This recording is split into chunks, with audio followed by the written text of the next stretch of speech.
சிவனாக கருதப்படும் திருவண்ணாமலை மலைக்கு மலை ஏற்றத்துக்கு வருடத்தில் சில நாட்கள் மட்டுமே அனுமதி கிடைக்குங்க.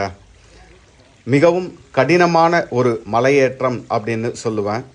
வெள்ளையங்கிரி பர்வதமலை இதற்கு இணையாக ஒரு டஃப் கொடுக்குற மாதிரி தான் இந்த மலையேற்றமும் இருக்கும். செல்லும் பாதையெல்லாம் பார்த்தீங்கன்னா கரடுமுரடான பாதைகள், கையை ஊனிக்கிட்டு தான் ஏறுற அளவுக்கு இருக்கிற ஒரு சில இடங்கள். இவ்வளவு கஷ்டப்பட்டு ஏறி வந்தாலுமே அந்த மலை உச்சியில் இருந்து அந்த திருவண்ணாமலை கோயில் கோபுரங்களையும் கோயிலோட அழகையும் பார்த்துட்டு அந்த 6 மணி அளவில் தீபம் ஏற்றுவாங்க பாருங்க.